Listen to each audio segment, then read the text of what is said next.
All right, we don't actually get to this until episode 3, but there are multiple stories, including ones that I've heard secondhand, of Elon Musk throwing like masquerade sex parties.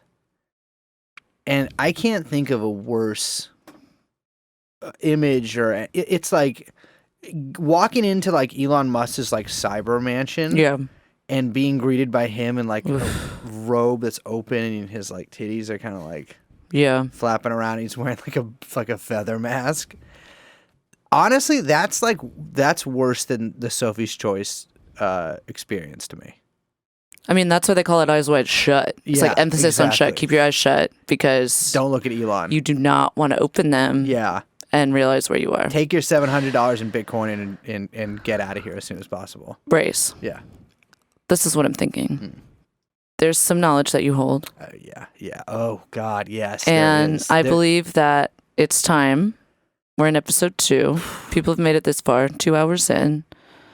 Maybe we drop a little knowledge bomb on them. You want me to drop knowledge bomb about the... Or do you know I have 2. Yeah. I have 2 bombs. About the... Yeah. Fat man and little boy. I'll say it. No, not that one. Okay. No. Oh, whoa. Oh, no. Those are the atom bombs. I was just making a bomb thing. That doesn't have to do with what we're talking about. I told you that in confidence. No. Okay. Yeah. Well, okay, say it.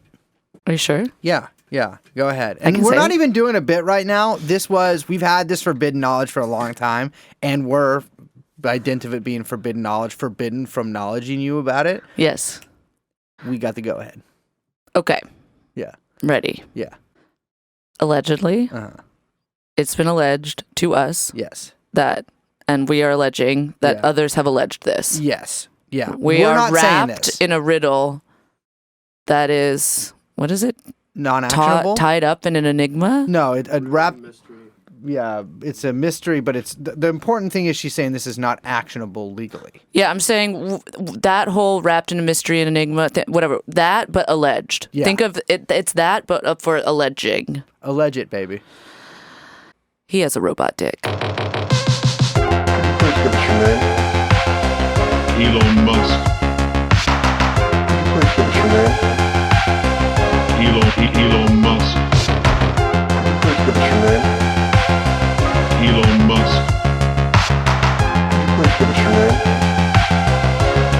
Elon Musk. Tesla.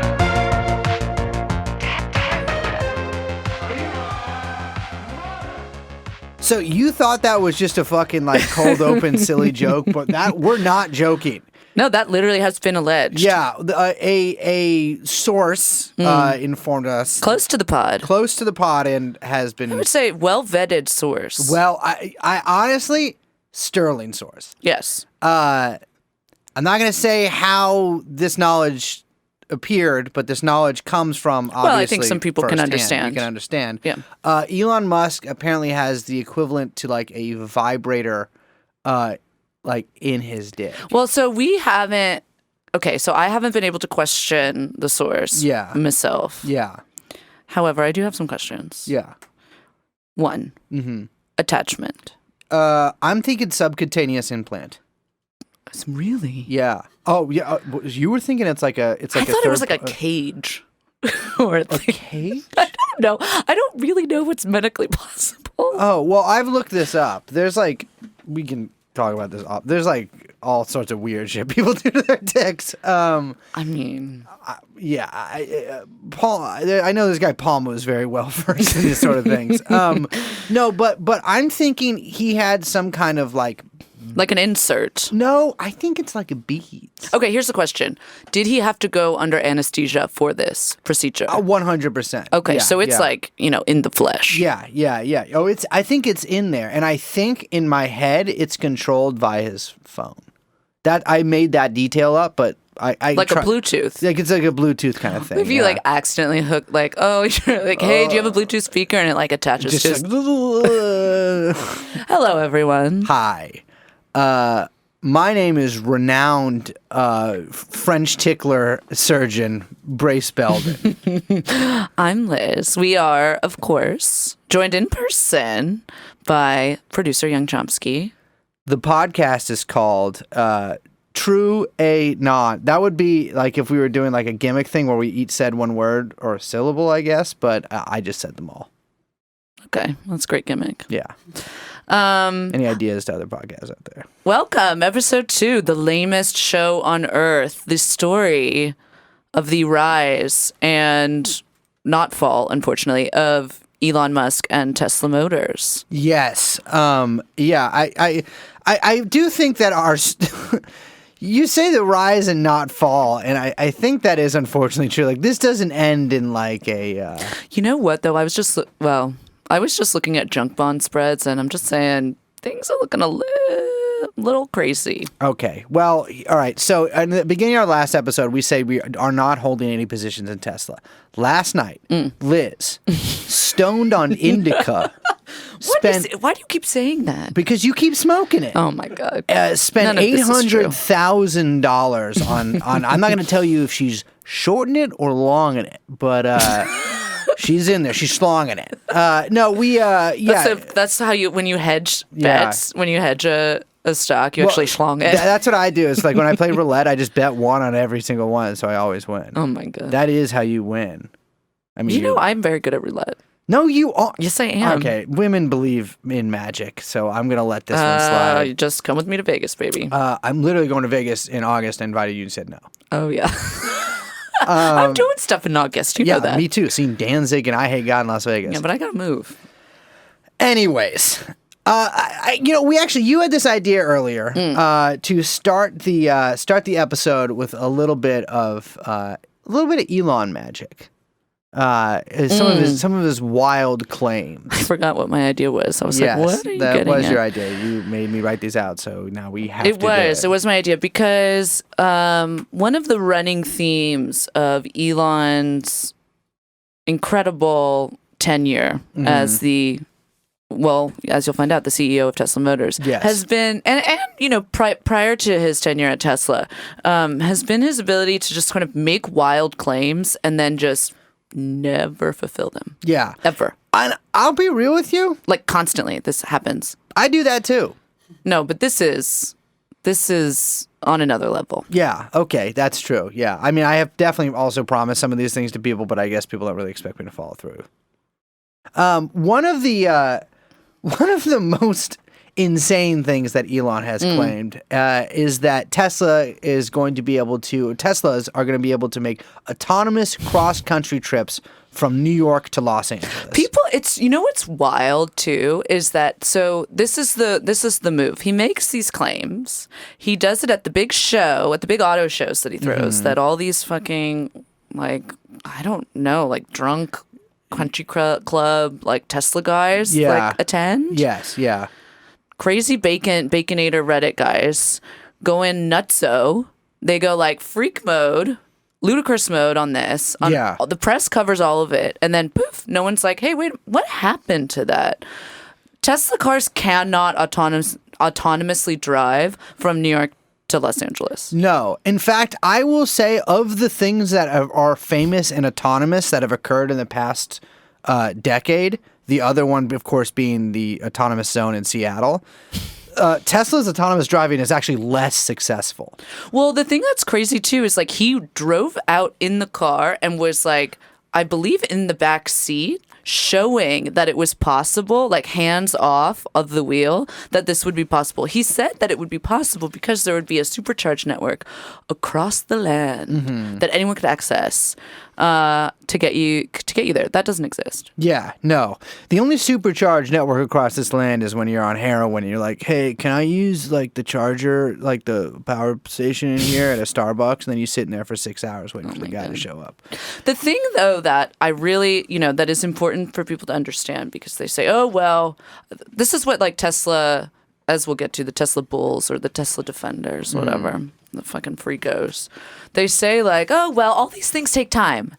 They take time, and okay, you're not going to have a supercharged network overnight, but it'll, this is like a chipping away at finally, transitioning everyone to electric. And it's like, no, that's not how it works. Without any kind of the underlying infrastructure, something like, a fucking like an actual charging network on every single American road, like literally at every gas station, a place like in the same kind of way that gas stations exist. Yeah. Right? Like people aren't just driving around San Francisco. People aren't just driving around New York City. Yeah. Tesla owners are, which is why they don't think about this kind of shit. Exactly. You know what I mean? Yeah. But like going from, say, Colorado to San Francisco or Portland to New Orleans on a Tesla is fucking impossible. It would be insane. I mean, there's a reason that most of the Teslas you see, actually, it's me saying this, as I'm saying this, I realize I sound like a moron, but I'm like, most of the Teslas I see are in California.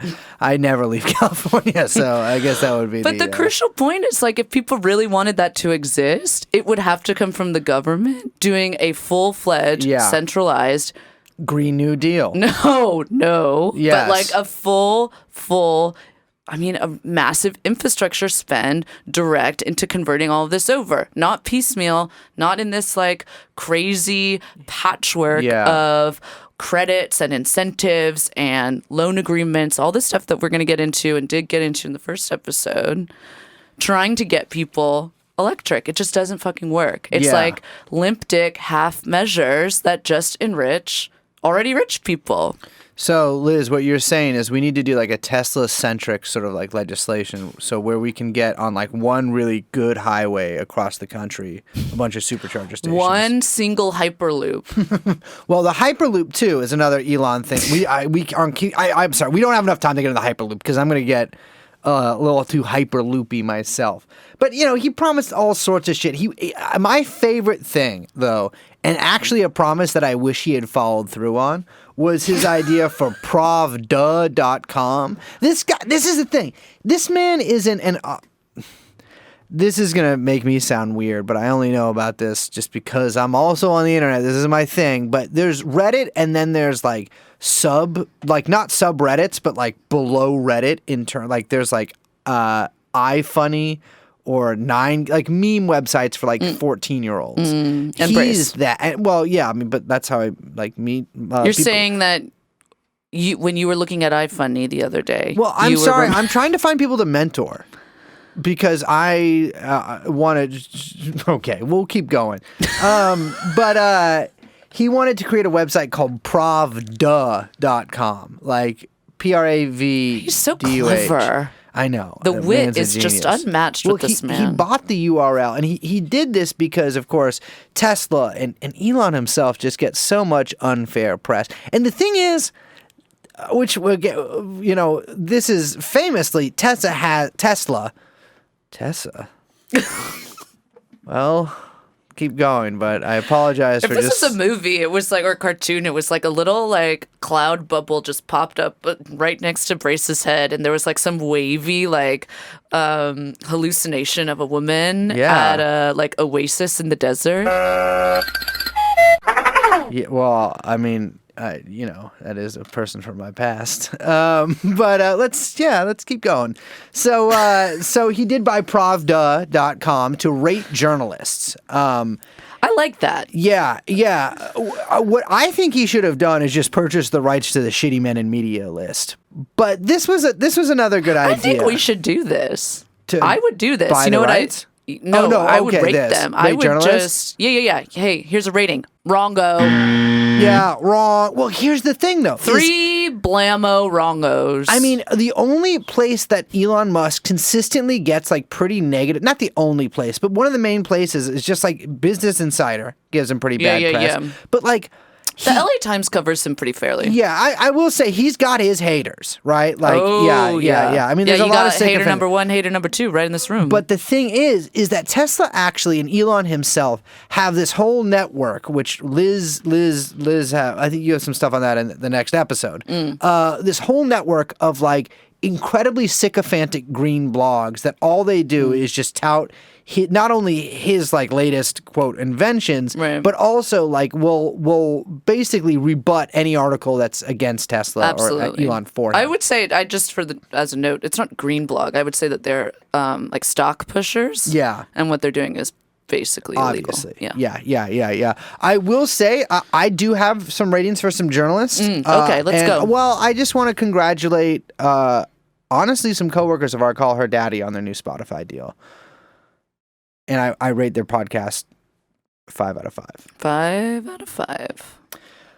But yeah, I mean, he's a bullshit. I mean, we got the robot taxis, we got the fucking SpaceX making the ventilators. Yeah. I mean, yeah, his little submarine. The man's a moron. It's an incredible skill that he really does. I mean, it pops up throughout his life. Here's the thing, though. Lying is legal.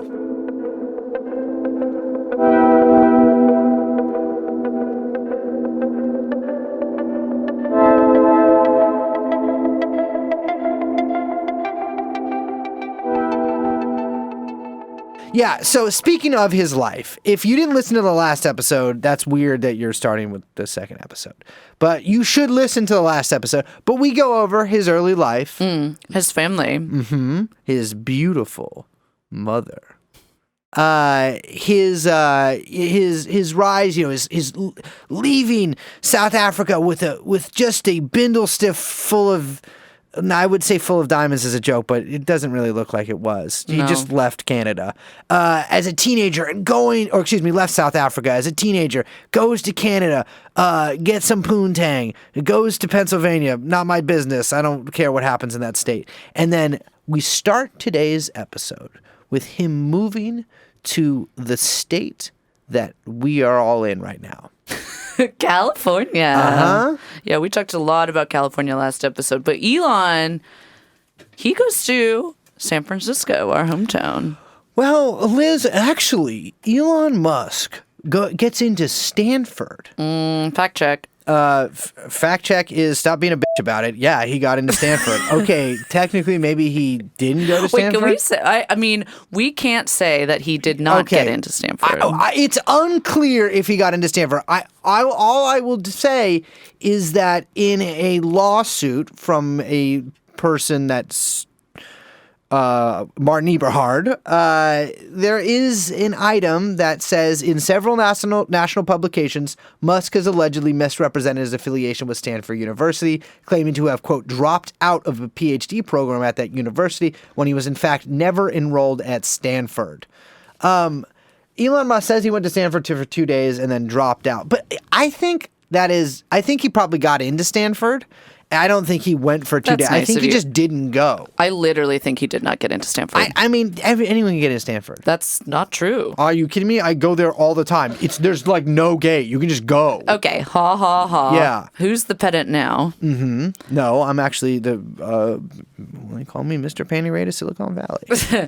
No, I think that he actually didn't get in. But what is funny is that when that lawsuit was filed, Musk got Stanford to send a letter saying that he did get in. Okay, and my whole thing is Stanford doesn't want to deny its relationship with Elon Musk because now that's the whole branding thing. So even if he didn't get in, Stanford is still going to say he did get in. Well, that's what I think. I mean, after all, his old pal Peter Thiel controls the poli-sci program there, or not the poli-sci program. Excuse me, the computer sciences program. But they're all weirdos. So yeah, we'll get into him in a little bit. But yeah, he maybe got in, maybe didn't get in.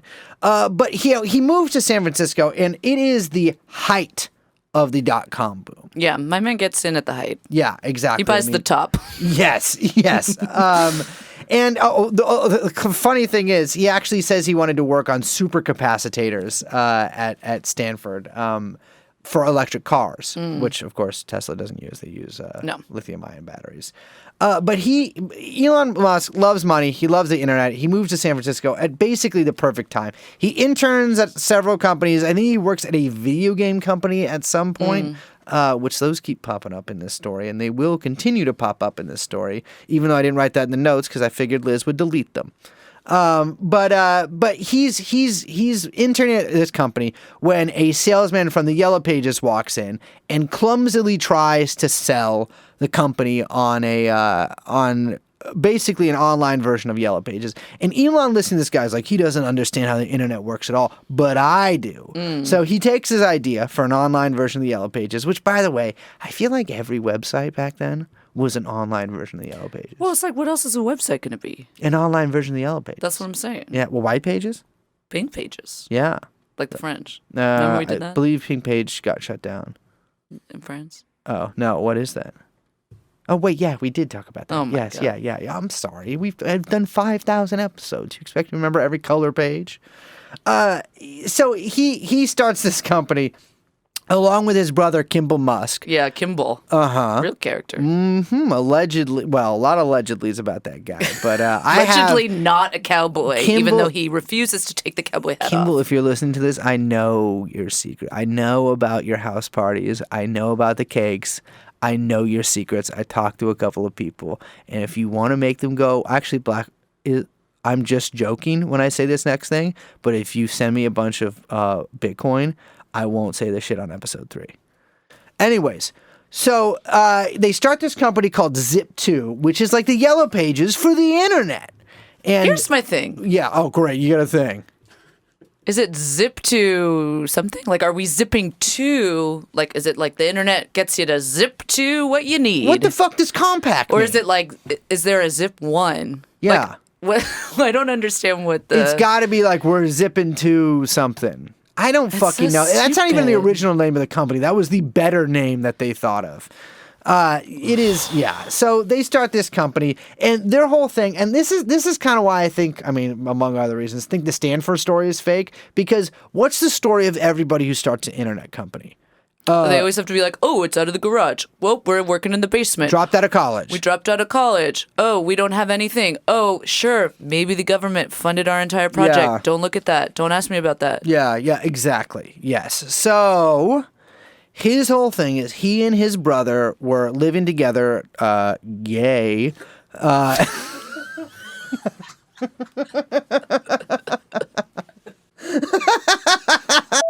So Elon has like several journalists I could freaking mention learn to code, obviously, and so he's building this freaking website, and his brother, I assume, is, well, I know what you were doing, Kimball, but I can't say, or maybe I can if you don't pay me. Just kidding. So they hire some salespeople. They're going around and trying to get people to sign up. One thing that Elon would do, which we were talking about this earlier when we were basking in the sun. I know I said this last episode, but we also, actually it wasn't sunny today. We were just sitting sweating all day. Yeah, it's very hot. Yeah, it was really hot. One thing we were talking about earlier is that Elon loves a good fake presentation. Yeah, this is, there's a couple things that continue to come up throughout his life and this story, like that at that point just feel like just sort of like practices that he leans on. Yes. This would be one of them. Yeah. My man loves to fake a presentation, and what he would do here is he would actually just build these fake supercomputers where he would build a case on the outside of a computer that just was a bigger looking computer. Yes. So it looked like a really, really big computer. Like it was like a tiny computer wearing Yeah. a costume of a bigger computer. And so he would bring potential clients into the Zip2 office and show them this just big ass computer. That's fake. Yeah, that's fake. I'll be honest, it's a pretty good idea. I knew you were going to say It's that. a good idea. Because you got a scammer brain. No, but I'm saying, dude, it's in the time period, right? Like late 90s, early 2000s. No one knew. They would be like, and also at that time, no one was into tiny. They wanted big. They wanted big, but also that's when people still said supercomputers. Yeah. Now it's everybody's got a freaking supercomputer And guess in what? their It's in your- pocket. it's in your pocket. It's crazy. It's in your It's pocket. crazy.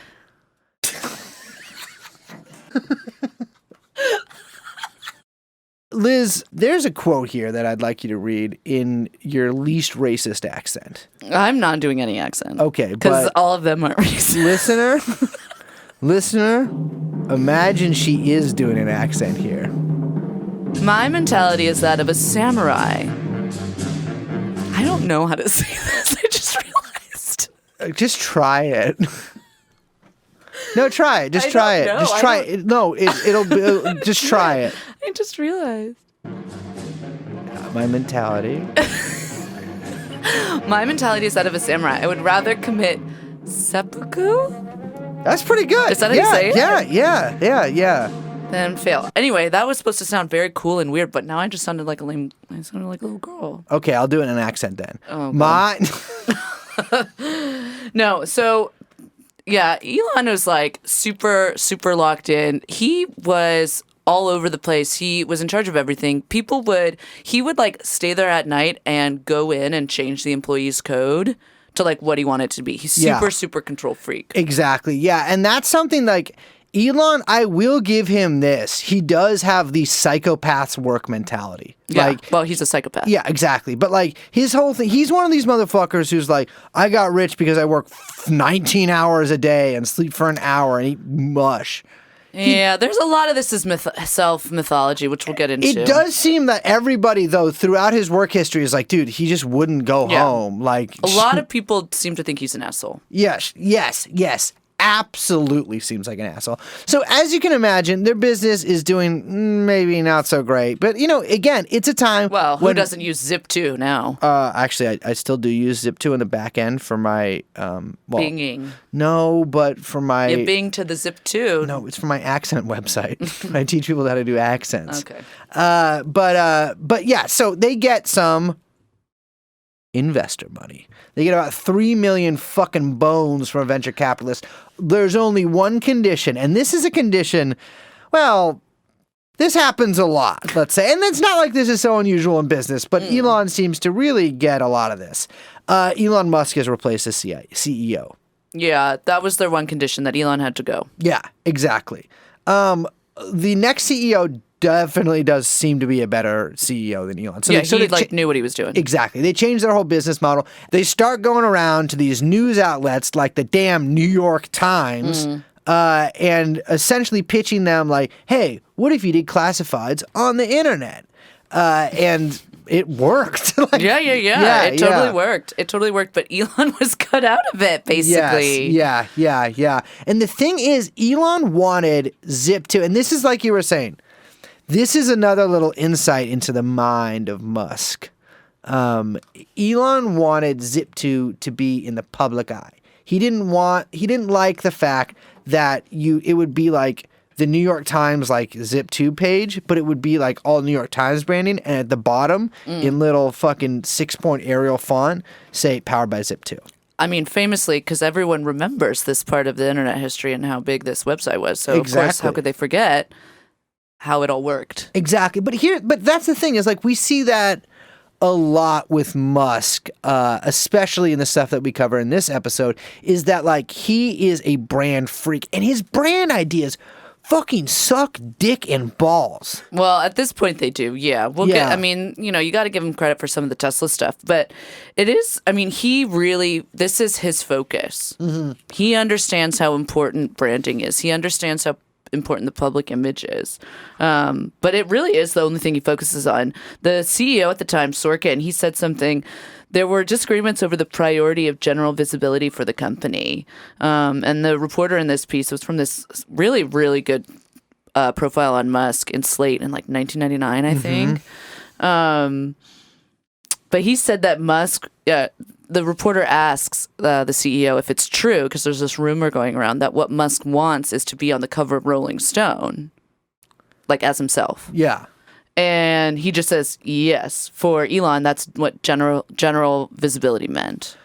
Lest you let Sorkin off the hook, though, he now runs a climate intelligence company advised by the Deputy Secretary of the Treasury to Obama, Obama's chief climate negotiator, and the chief data officer at Goldman Sachs. Their two biggest products are Flood Score and Heat Score, which is another little theme of this whole series, which is these weird fucking green freaks. Oh, yeah. Like, and the climate business. Yeah, the big business of climate is... Yeah.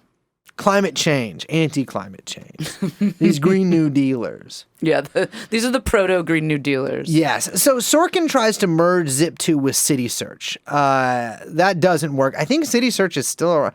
You know what?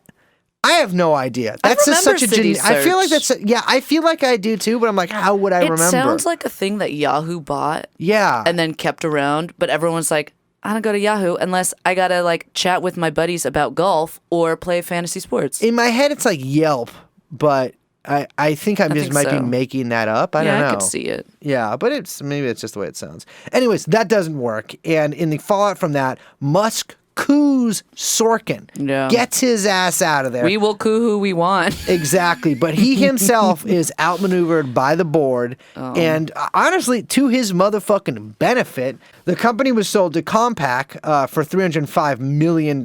Kimball, by the way, not sure what work Kimball is ever doing besides stuff that is unmentionable but could be mentionable on here. Because all of this shit is like... He's always getting paid. That's what he's doing. Kimball is getting... Honestly, if Elon... Respect. Nothing else about Elon, he's getting his brother some money. You know, Kimball started selling Tesla stock last year. Really? Well, he does have a expensive appetite. But the chef will keep his... Well, I'm not the chef. Okay, here's the other thing. Yeah. Who names their kid Kimball? Is that a name? Yeah, it's a name. Have you ever met a Kimball? I feel like it's a Scottish kind of thing. Kimball? Yeah. Yeah. Well, can my balls fit in your mouth? Okay. So, yeah. So Kimball gets 15 mil. Elon gets 22. Yeah. Which those numbers should be very attractive to Kimball. And they fucking dip out. You know, they're good. Elon is a millionaire at just 27 years old. And boy, do I wish that he had done something else that a lot of other famous people did at age 27. But he didn't. No, he immediately moves to a new condo. Baller. And buys a McLaren F1. Yes. Now, this is $1 million car. Yeah, literally just $1 million car. And I gotta say, this thing, I mean, everyone says is like, this is the best car in the world. Yeah. I don't know about cars. Mm-hmm. Funny enough, even though we're doing this show. Yeah, well, these aren't cars. I don't drive. Mm-hmm. I don't know how to drive. No, me either. I know. Yeah. So we're doing a show about cars. Neither of us know how to drive. I actually just learned how to, well, okay. I learned how to ride a bike recently. I know. That's not a car, though. Yeah, but it's... And it's not like a small car. Nah. It's not like a bike is a small car. You And then you learn can how to put them on the road, though. Anyway, this car is sick. Yeah, it's badass. It's pretty sick. But it's really lame that he bought this car. Well, here's the thing. In that crazy Slate profile that we were talking about, the guy profiling him, who I don't have his name written down, but I assume he won't care because he's not gonna. He must be 9,000 years old now. He was writing for Slate in the 90s. Give me a break, or early 2000s. But he's like, even he got to acknowledge in the piece is like most like Silicon Valley millionaires are like, don't show off that they just bought a McLaren. Dude, Elon shows off so much that he's like, I need to get press that I just bought this car. He invites CNN down to like do like an unboxing video for his McLaren. I gotta say also, thanks to the video evidence we have of this, he's balding. Okay, so I said I was going to put this in the notes. I know you didn't put it in. I didn't put this in the notes. I can maybe do this as an addendum to the next episode. But No, I think we should do it right now. Okay, well, I don't have necessarily all the words. So I want to be clear here. Thick head of hair up here, right? Oh, yeah, you got hair Look at the hairline. out the wazoo. Oh, my God. I got... Actually, I've been told by a lot of people... Is it full moon? It could be if I turn... Okay. Anyways, but I have a thick head of hair, so I don't exactly... I'm not majoring in baldness studies at Elon Musk University, but this motherfucker, I mean, you can see this guy's scalp from 50 goddamn yards away. Yeah. Talking about a full moon. I mean, my God, exactly. The thing shines bright like a diamond, to quote Rihanna. But then something strange happened.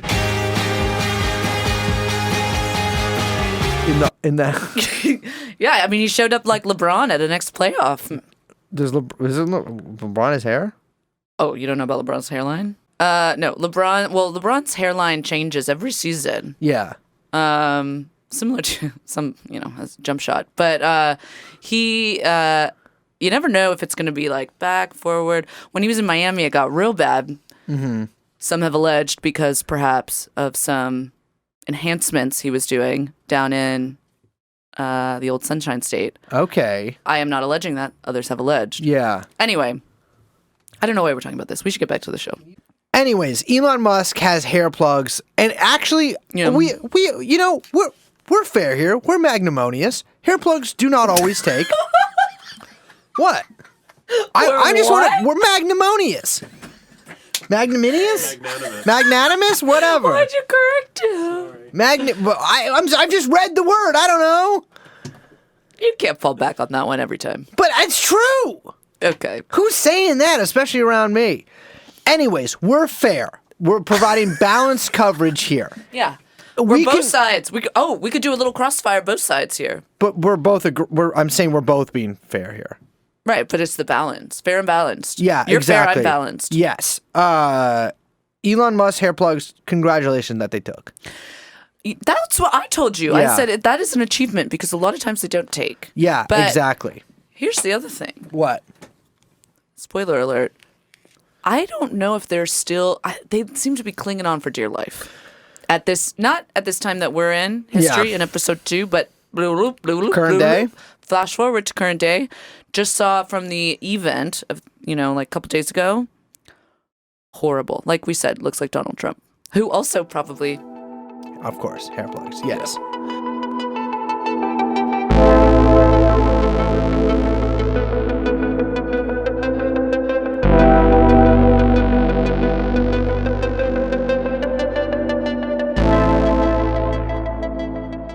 So, back to this. 15 minutes ago, we left you. He had just bought a McLaren. He cashes out. He's out of Zip2. He's a big old millionaire now. By the way, he destroys that McLaren on a drive with his friend, according to the pretty friendly Vance biography of Elon Musk. This is a quote from this. "Watch this. He floored the car, did a lane change, spun out, hit an embankment." What, did he have Tesla autopilot on? "Which started this car spinning in midair like a frisbee. The windows and wheels were blown to smithereens and the body of the car damaged. Musk again turned to his companion and said, 'The funny part is, it wasn't insured.'" Dude, what? I'm sorry.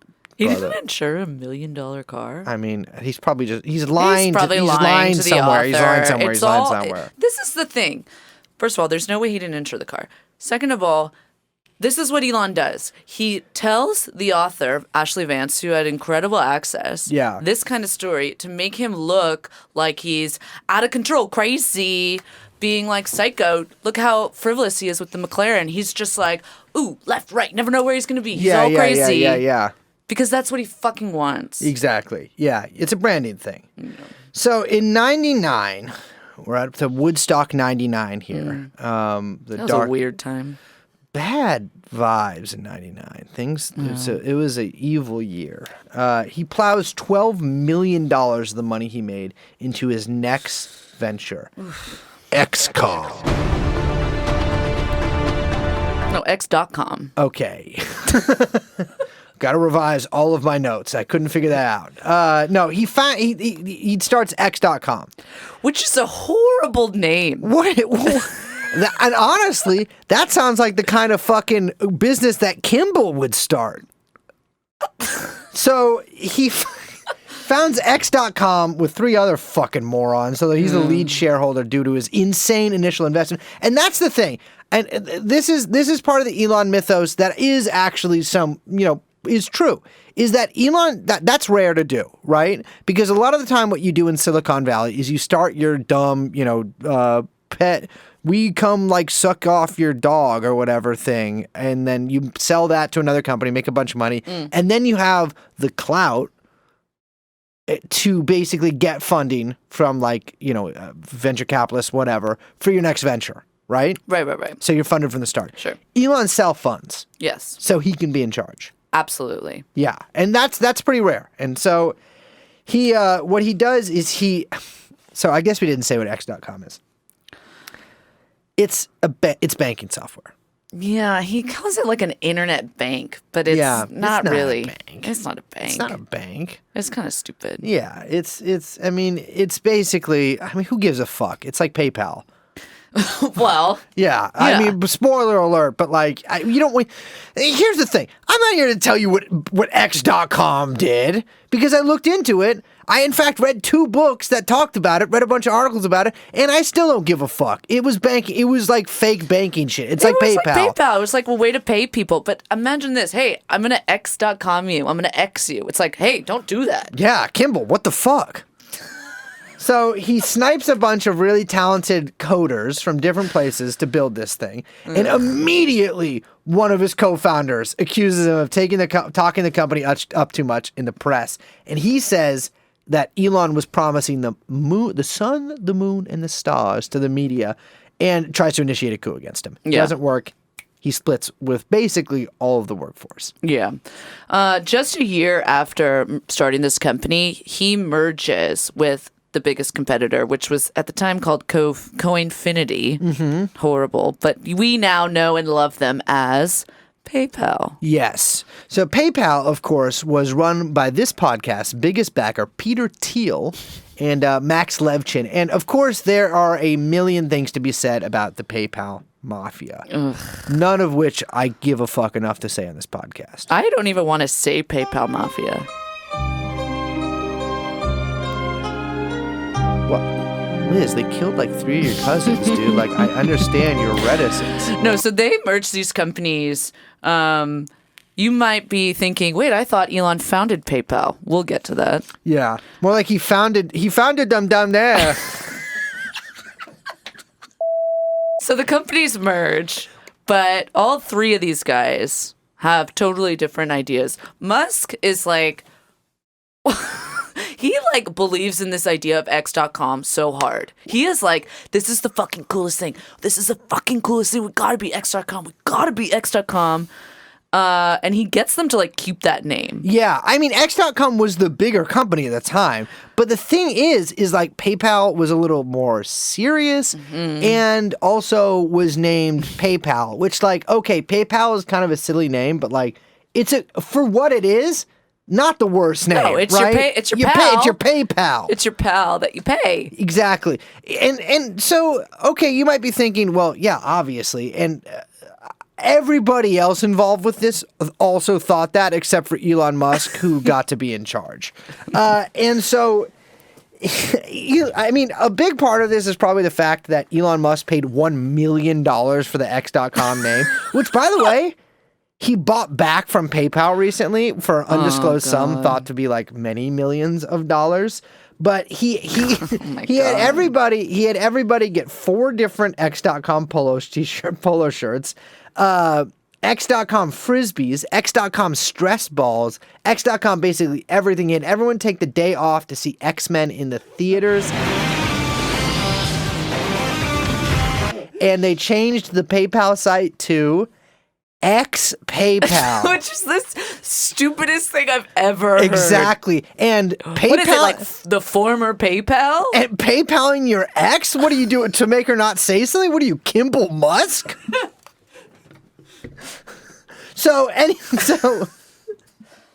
But the thing is that's so fucking funny is it's not just us that can obviously see how stupid of an idea this is.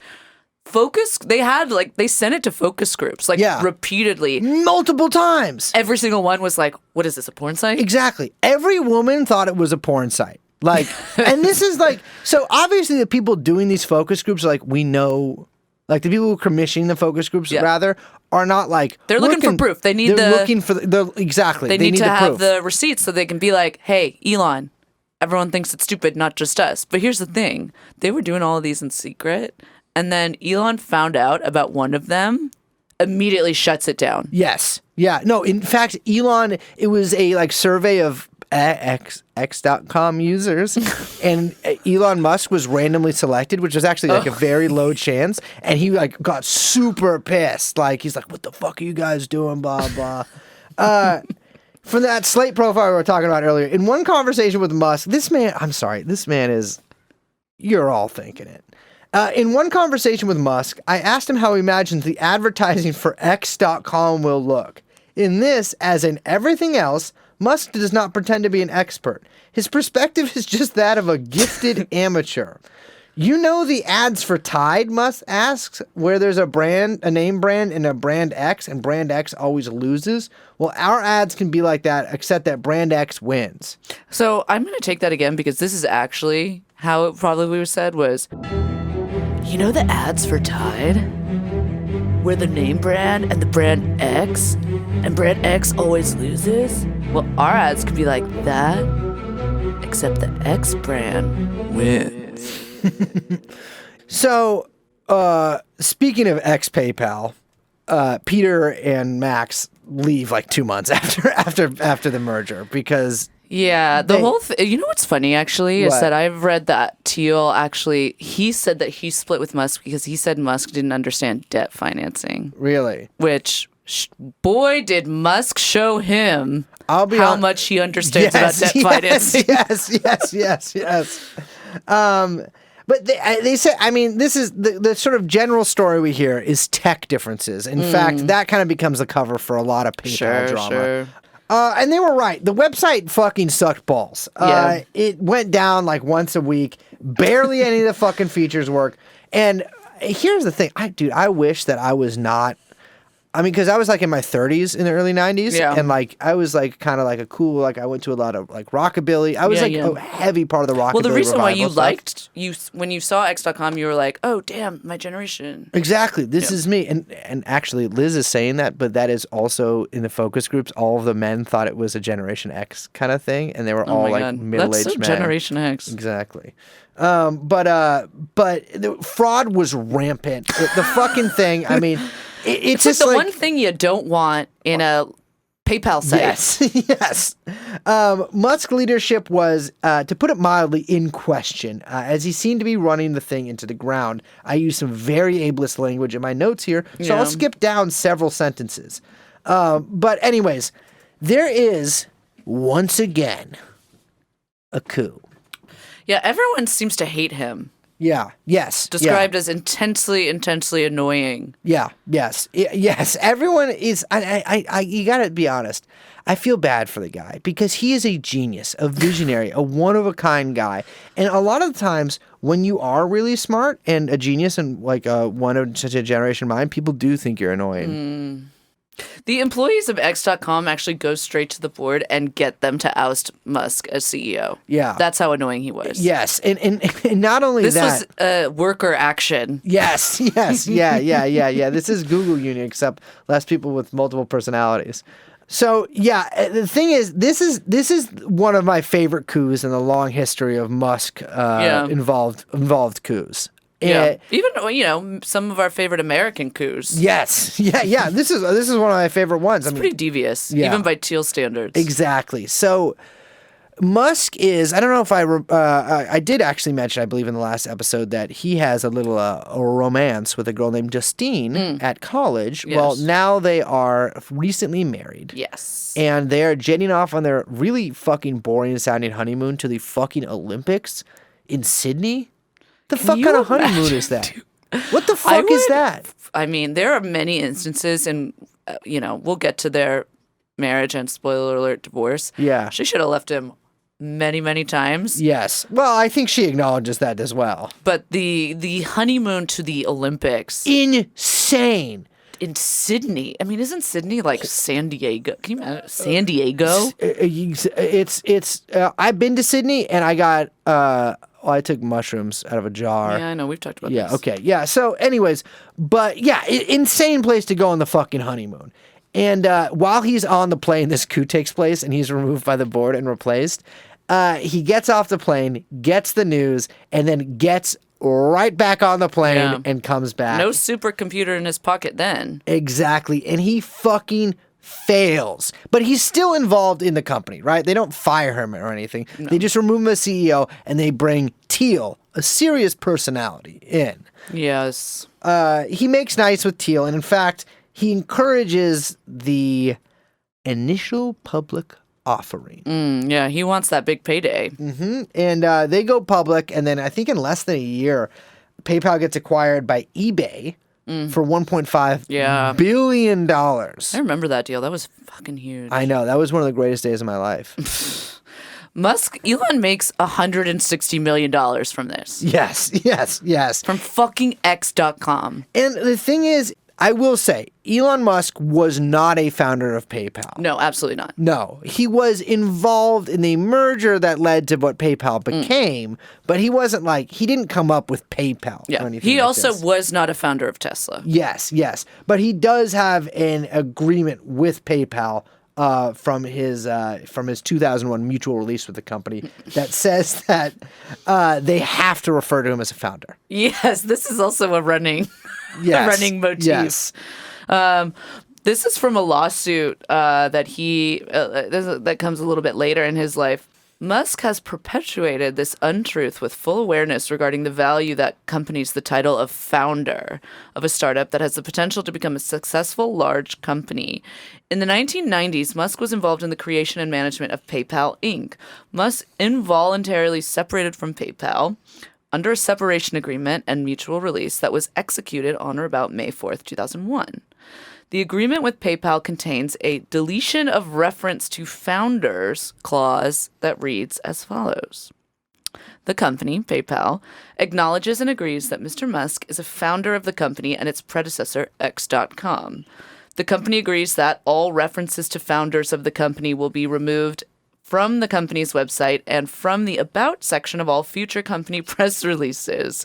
In addition, the company shall refrain from stating who the founders of the company are or making statements quoted in the press that undermine Mr. Musk's status as a founder of X.com or the company, meaning PayPal, when communicating with the media or other external third parties. So this, my dear listeners, is why you, sitting at home, think wrongly that Elon Musk is a founder of PayPal. And considering the lawsuit that this is taken from against Elon Musk, it is that particular clause rings very, very, very ironic considering his status as the founder of Tesla and other people's, well, at the time, lack of that.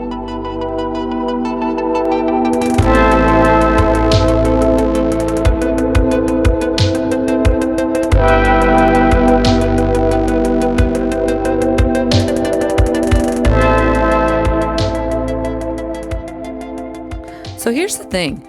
Elon Musk is a nerd. Yeah, he is. I mean, it undeniably so. And it basically, by every definition of it. Yes. He's a nerd. Yes. You remember earlier how we were talking about how Elon Musk, this is the last episode, about how he loves science fiction. Big fan of Heinlein's libertarian novel about moon colonization. Well, he gets very interested in space in a real way, not in sort of a theoretical way, in the early 2000s. And in 2001, he joined something called the Mars Society, which is a society which is not, it's not like an obscure sort of group. It's, there's like a lot of, lowercase r respectable people in it. And, it's basically dedicated to the colonization of the red planet. At this point, he's recovering from a near deadly bout of malaria. This is a very odd detail. Yes. Yeah. He is rail thin. He was in the hospital for about this. A long time. He conveniently leaves this out of his mythology. Exactly, because he's a malarial freak. It drove him insane. Yeah, his brain is like he's got mosquito diseased brain. What's that shit, quinine? He's fucking mainlining quinine every few days. I mean, the guy's out of his mind. Anyways, so his friends all literally think that, like, having malaria drove him insane. Cause, like, why the fuck are you, like, what are you doing? Sprockets now? Yeah. Because he's like, fuck it, I'm not into banking. Yes. I'm gonna go to fucking Mars. Well, so he starts hosting meetings at around California. I think some in Southern California and some in Northern California with people like James Cameron. And this is all from the Vance book. And scientists from NASA's JPL. James Cameron? I don't know. I met with him a couple times. He went into deep sea, not deep space. Yes. Yeah, exactly. Oh, wait. Well, he did Alien, right? No, that's Ridley Scott. Yeah. No, James. Yeah, I think he did. Yeah. He did Aliens, which is better than Alien. That's true. Yeah. So I was right. Game over, man. Yeah. That's a great line. Anyways, with scientists from NASA's Jet Propulsion Laboratory, and with a guy named Michael Griffin, whose resume includes NASA, JPL, and president of In-Q-Tel, the CIA's venture capital firm. He would advise Musk on space until about 2005, when he took over as the head of NASA. And this was a big era for private space exploration. We were talking about this the other day when we were going through a lot of this stuff, and we're saying like space was trendy back People then. loved space. Everyone was always talking about space cowboys. Yeah. Oh, yeah. Lance Bass Armageddon? went to space. No. So Lance Bass didn't. Liz thinks Lance Bass went to space. No. No, he didn't go to space. I know, but I did correctly identify that it was supposed to be with the Russians. That was me that did that. No, it's in the messages. I said, oh, yeah, it was cosmonauts, wasn't it? And you said, yes. Meaning, Okay, I this said is, it, and okay, you... okay, this is revisionist history. I mean, we can roll the tape, but we Wow. won't because we need Okay, to... let's move on. Yes. Anyways, Lance Bass from NSYNC I'm not lying. almost became a cosmonaut. Oh, I think What he do you did. say with the question mark? He wasn't in I sync. can't remember if he was. I think it was NSYNC. Of I don't course it was fucking like NSYNC. that kind of music, dude. Anyways, Lance Bass almost goes to space. And in fact, he's still working on it. There's a lot of good pictures from that Really? time. Yes. Musk's original plans are for mice to go to Mars, sort of borrowed from the Mars Society, and then for a greenhouse to be Why shot would you want mice to Mars. go up there? Well, to make sure that it's cool. I mean, chimps went to space. Mice should be able to. And Dogs, Yes. Laika, yes. And he goes to Russia to buy refurbished ICBMs with this guy Jim Cantrell, like a former Jet Propulsion Laboratory guy who's got this guy's got his own insane history that I can't even get into. But at one point, he would have been placed under house arrest by the Russians in the mid-'90s over charges of espionage and spying, which is like, what are you spying on? You could literally just go to Russia at that point and buy like a nuke. yeah, You know? yeah, Who you are could buy like spying a for? city at that point. Exactly. Anyways, this falls through. This is like not a real company at this point. No, the negotiations with the Russians do not go well. So for a few years, SpaceX is basically nothing but branding. Although he has like people, working on stuff, it's mostly just a brand, like a quirky thing that Elon's doing. By the way, I just want to mention, because we didn't mention this, and I want to point it out, you noticed the X in SpaceX. Yes, stands for exploration. Okay, but also we know about Elon's obsession with X. Mm-hmm. And I just want to point out that he has foisted it onto this brand, like a coward at the end. Yes. SpaceX. And it will show up in Tesla as well. Oh, yeah, absolutely. Yes, it will. But Musk actually gets a contract from NASA for SpaceX in 2006 to provide flights to the ISS, and a year later, the DoD officially sponsors the first two launches of their rockets. The thing with SpaceX that actually makes SpaceX like much more sort of straightforwardly successful than Musk. Let's say viable. Viable, rather, is that let's not be too generous. There's not really any competition for SpaceX. Well, I mean, not really any competition. Blue Origin. Yes, well, of course.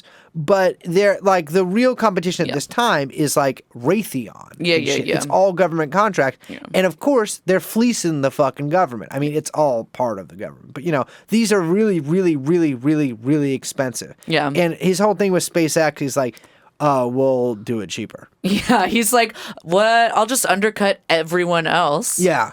And the government's like, sick. Yeah. Well, here's the thing. This actually works in anything. Like, if you ever go to a place and you're like, wow, this is my dream job, literally just go up to the manager and point at like a guy who looks like he's doing something you could do and be like, I'll work for $1 less than him. Okay, don't do that. If you fire him right now.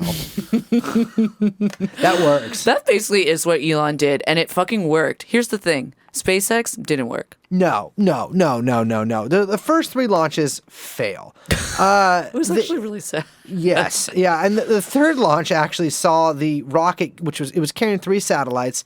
And according to the New York Times, can you read this? The ashes of 208 people who had paid to have their remains shot into space, including the astronaut Gordon Cooper and the actor James Doohan? James Doohan, yeah. Doohan? James Doohan? Yeah. I don't know. Who played Montgomery Scotty Scott, the wily, there's a lot of words here, the wily engineer on the original Star Trek television show. I don't know. I've This never seen motherfucker's name was Scotty Scott? It's not a great. Scotty, beam me up, Scotty. Oh, beam me up, Scotty. His name's Scotty Scott? Yeah, in the lore, I guess. I guess so. That's okay. Anyway, the service is called an explorer's flight by the company that arranges them, Celestis Inc. Last night, the company's webpage stated, the explorer's flight mission appears not to have reached orbit tonight, and the Wikipedia pages for Cooper and Doohan had already been edited early Sunday morning to reflect the news. That's really sad. It is is sad. So they paid all this money. This is why you don't do this kind of shit. Exactly. Yeah, you should don't die. Yeah. That's the only way. This will never happen to me. Anyways, as we get to in a very short amount of time, Musk's financial crises all dovetail around 2008, and he ends up splitting a bunch of his money between Tesla and SpaceX. And the thing is actually he's able to use SpaceX getting contracts really as leverage with a lot of the Tesla stuff, right? Especially in some of the, which we don't really go too far into it, but if you look into like a lot of the Tesla funding rounds, rather, one of them in particular coincides with SpaceX getting a big contract, and Elon is able to fund it. Yeah, uses it as very clever leverage there. And their whole thing is they want to bust up this monopoly of something called the ULA. Yeah, the United Launch Alliance, which that's basically like military, NASA, and all the kind of couple other contractors kind of like just in one little organization. Exactly. The alliance. Yeah. The thing is, though, a lot of these groups use Russian rockets or Russian engines for their rockets.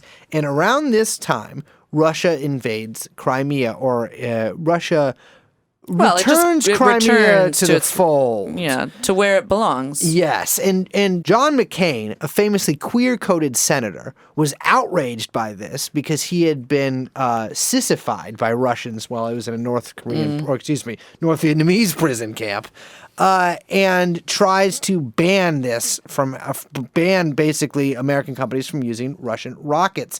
And SpaceX takes advantage of this and sues the Air Force to try to get more and more contracts for SpaceX. And this kind of works. Yeah. And they have been doing what my uncle does to make money, which is to constantly sue the government in order for them to give them money, essentially. They are in a long-standing and ongoing contract war with a lot of these different government agencies in order to secure contracts. One contract they did get that was a little off the books operation was they have been launching National Reconnaissance Office satellites into space. Yeah, that's a big story that, maybe we'll get to that someday. But that's the kind of satellites that can they're taking pictures. Yeah, surveillance. So here's the thing. We have now in the chronology reached the point of where we ended the last episode. Yes. So, whoops. A little bit more to go. If you may recall, the last episode, we ended when a couple of scrappy upstarts in Silicon Valley had a crazy idea to throw a bunch of laptop batteries in a car. Yeah. And it worked. Yes. And then they were like, dang, we need some money so we can make this car a reality. They hook up with the Google guys. Mm-hmm. The Google guys are like, we know this guy who's got a little bit of money. And who's really stupid. His name, Elon Musk. So they get all introduced through the Google guys. Yes. And Elon's like, I just bought this crazy $1 million car that I crashed. I love cars. And I've got money. Why don't we do this thing? And the thing is the business plan that Eberhard and Tarpening have at this point. Remember them? Those were the guys who came up with this little Tesla company. Was they were like, all right, the zero. Why do you say like it's the T0? No, it's definitely not. I guarantee you, it's not. It's zero. It's zero. TZ with each other is supposed to make a Z sound. I bet you $500 right now. Okay. Okay, the bet. Okay, well then you owe me $500. So their whole business plan is actually to sell these Scion conversion boxes. Elon Musk is like, lame. I want you to make these fucking sports cars. And in fact, I don't actually really want to make these sports cars. I want you to make some other sports cars. Elon has two conditions for investing. One is that Tesla owns all its own dealerships. And two, he gets to be in charge of everything. Yeah, I want to, one really quick thing, because this is something that'll come up later on as we progress through the timeline. The Tesla dealership thing is actually a big innovation. Yeah. That's not how buying a car works usually. No. And for people out there who have bought cars, unlike myself or Brace, what you usually do is you go to a dealership that are, they're contracted, but there are these separate entities. Elon's like, no, we're vertically integrating. Yeah. Now you got to go direct to Tesla shops. That's the only place where you can buy a Tesla. That's the big condition. And, this proves to be very complicated. Yes. Confusing, difficult, and kind of a terrible idea. Yeah. But now they're stuck with it. Absolutely. And the thing is I said that Elon gets to be in charge, and actually it really starts off with Elon kind of just gets the final say on everything, right? Like, he's not running day-to-day operations. He kind of just has ultimate veto power, and he's the thumbs up, thumbs down kind of guy, the man at the end of the line. So at this point, he's mostly focusing on SpaceX. Like, he doesn't really, he's really hands off with Tesla. Eberhard is the guy who's doing most of the bulk of the work. So the thing is Tesla isn't a car company. It's just like some guys with an idea for an electric car. Yeah. They had basically they've never really manufactured a whole car. Yeah, They exactly. basically tore out the insides of a car that already existed that someone else made and updated it. Yeah. And that's kind of what the business plan was at this point, right? Like, they weren't trying to make a mass car company that, for, building like your car that you go to work in. They were trying to make like high-end vehicles for divorcees in Silicon Valley. It's a novelty company. Exactly. Yes, exactly. Making expensive toys. So, my man Eberhard and Tom Gage, I believe, go to the LA Auto Show, which featured in episode 1, and identify the Lotus Elise as kind of the car that they would like to put their little drivetrain in. Because if you remember, Tesla at this point, their business plan was they were going to use the electric drivetrain from AC propulsion and put that in another car. They identify this car. Lotus is a British automotive company, and the Elise is one of the cars that they make. Yeah. It's a sports car. It's a sports car. I don't know. What do I look like? A guy who knows what the fuck that? They literally just pop this drivetrain into the Elise, and they're like, "This is going to be great." Here's the thing. No, didn't work. Doesn't work. Yeah. The body doesn't fit. The batteries don't fit, and immediately costs begin to soar. So again, Eberhard is running most of the day-to-day work here, and he is the one who's sort of like tasked with discovering and understanding and fixing the fact that the Lotus Elise's body was maybe not the right body type for a lot of the things that they wanted to put into the Tesla. And while this is going on, Elon is having to sign off on most of the big decisions. And so they're having to go through Eberhard, kind of up the chain to Elon, and then back down. And things are getting a little out of hand. Well, the whole thing is that, Eberhard would spend, all this time on all this stuff. He's like, okay, we got to do the branding, all this stuff, $30K, logo. And Elon's like, no, trash it. Mm-hmm. Just, spending, trashing everything they do. He was really annoyed at how much time that Eberhard was spending on the Roadster launch event. Yes. Thinking it was a total waste. And there's this great book by E.W. Niedermeyer. I don't know if we've mentioned him yet on the show. I believe this is the first time. He has a great book that was published, I think it was 2019, so it's actually kind of interesting to read now. Yeah. Knowing what's happened over the past 2 years. It's called Ludicrous, which is a reference, of course, to the famous ludicrous mode that Elon Musk launches with the Tesla. But Musk was particularly incensed that the New York Times was calling Eberhard the chairman. Yes. And kind of went ape mode and was like, he went ludicrous mode. He did. Why didn't I just say ludicrous mode? Why didn't I? It was right there. Well, you chose to go ape, but he basically tells the PR firm, if this ever happens again, then you are fucking fired. Because the thing is Eberhard is the center of attention during this because he is the fucking CEO of Tesla, not Elon Musk. Musk was really focused at this point on how cool the car looked. All the little details, like how the car doors worked, the handles, how things felt, how things, The mouthfeel of the Tesla. Oh my God. Yes. No, but this is his primary focus. And even to this day, this is really what he focuses on at the behest of, say, the innards of the car. Yeah. He is much more of a door guy than an engine guy. Yeah. You could say. Yeah. And speaking of doors, this is something that he like focuses so much on with the Model X, which of course has the fucking like Batman Falcon Wing doors. Yeah, the doors that like prevented production of it. There's all these problems with them. Awful, yeah, awful. horrible. And that's the thing. I want to do a little real quick. Is there are so many problems with Teslas that if you're like a Tesla nerd right now, in like the good way, like a lot about how they suck dick. You're probably gonna be like, well, how do they mention this? Why don't they mention that? Here's the thing: these cars are bad, okay, and they're bad in a lot of very obvious ways, and they're bad in a more esoteric ways. Sure, and in wompy ways. They are very wompy as well. But we are really going to get into it. I promise. We are going to get into that, but there are so many problems with the cars that we are not going to get into all of the problems. Okay, this is again, like I mentioned.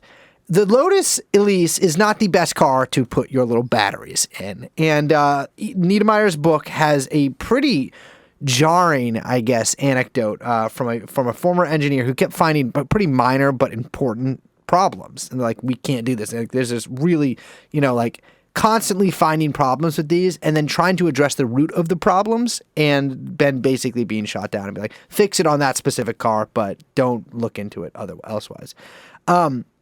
He tried to go to like his management with this, and Elon Musk tells him, "We're not building Toyotas here. They don't got to be perfect."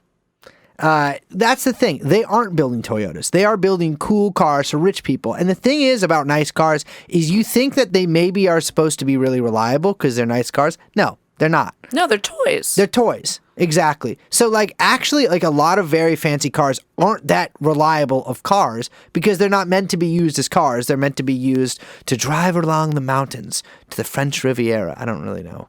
Well, this is like a fucking theme with Tesla, right? Yeah. I mean, they aren't building cars to use to do normal stuff. They are building expensive showpieces that end up pumping the brand, which end up, as we'll see, pumping the stock. Exactly.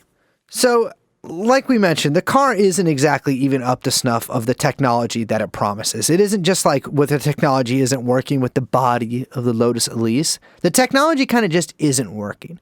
So, I don't know how many people out there are gamers, but when I was younger, like a PlayStation 2s, you'd always hear about people whose game consoles would brick. Like they would just stop working for various reasons and basically just be an inert piece of plastic.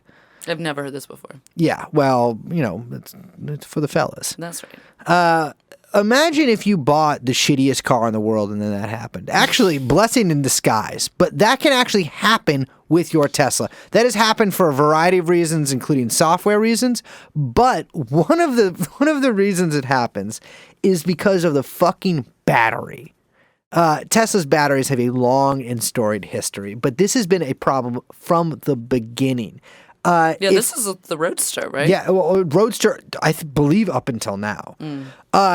If you leave your car unplugged for too long, like for a while, like maybe you leave it in the Ed Buck's driveway after you go to a party with him because you're also like an Ed Buck type guy, and then you go on David Geffen's yacht for like 14 months, part of Kimball, and you come back, your Tesla, there's a good chance it will be bricked. And that means it's not just it won't turn on, the wheels won't move. And it'll be like essentially impossible to move. Tesla fans got really pissed when this story came out and like attacked the person. Yeah, it was a they Tesla. do that. It was a Tesla owner that it happened to. And there's, I believe, of the original 2200 that were put out, 5 Roadsters that came out, 5 were bricked at various points. None of this is covered by the warranty, by the way. No. That is a huge thing. None of it's covered by the warranty.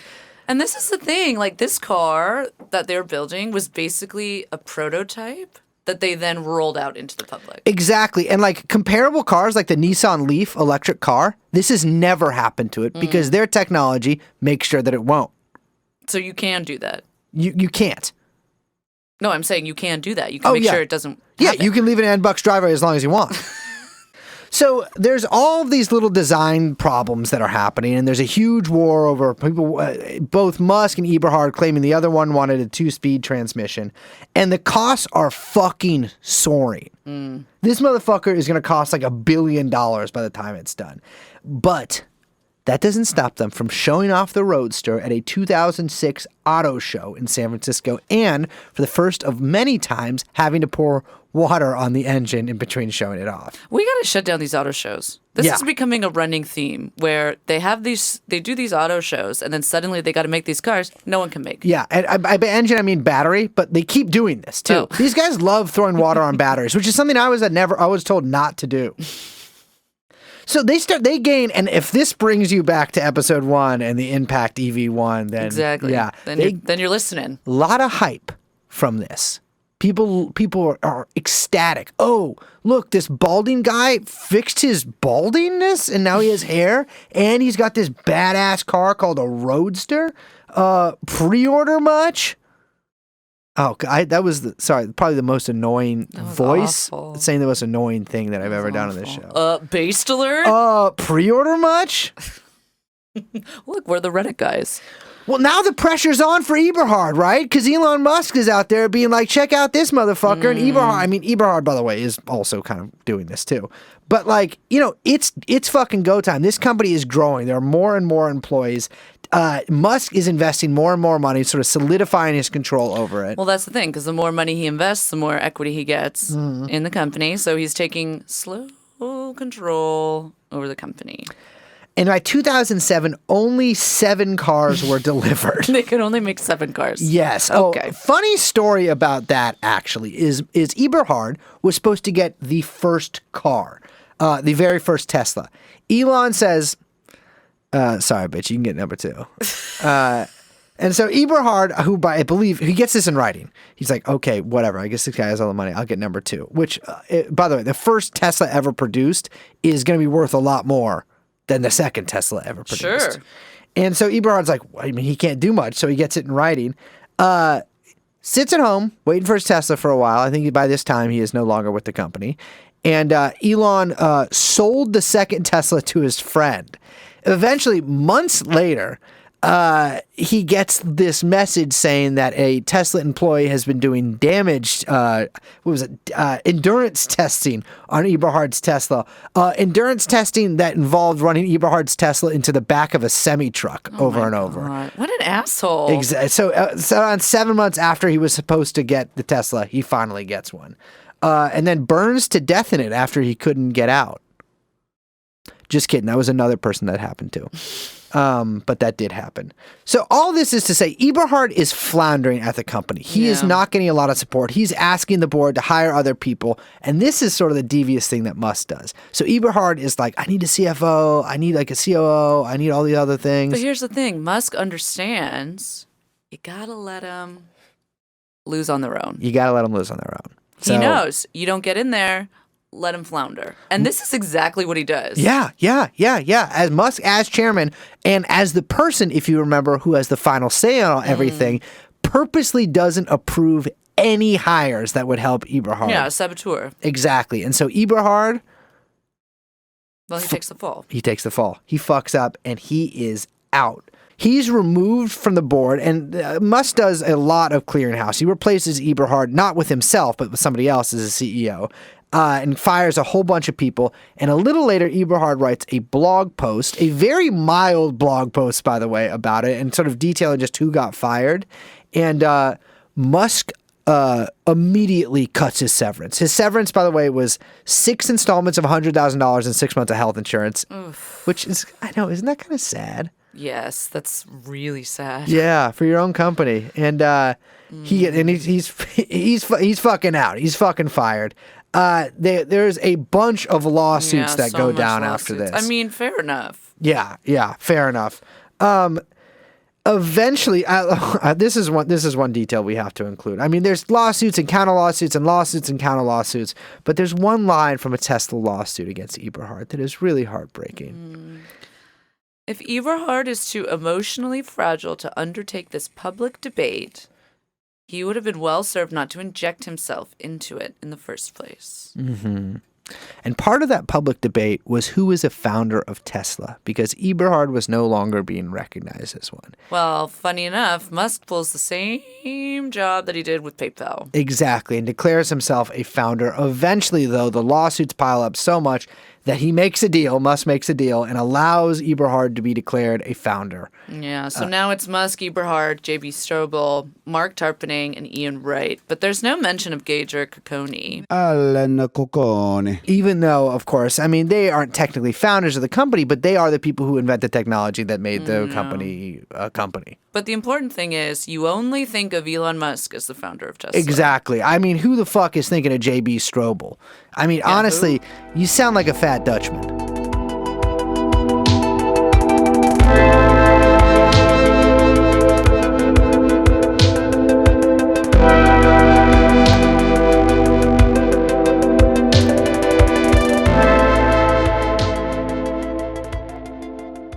Okay, so to Elon's personal life, while all this is going down, Elon Musk said 2008 was the hardest year of his life.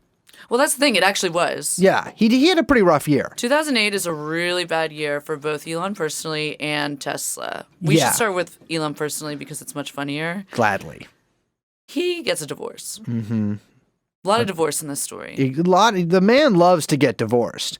Remember Justine, who we've talked about several times? You don't remember Justine, I guess. You're the probably one who cooking or something, not paying attention. At the Sydney Olympics. Yes, yeah. Well, he's dropping her ass for an actress. So she wrote a sort of tell-all article in Marie Claire, which is Marie Claire. Marie Claire. It's actually a subsidiary of Marie Claire. Of what? Marie Claire. It's a subsidiary. That's a French version, which has a lot of insane shit that, like, I mean, you could just read that whole thing and be like, okay, I get Musk, right? Yeah. I mean, he comes off as a total fucking Not great. freak. Yeah.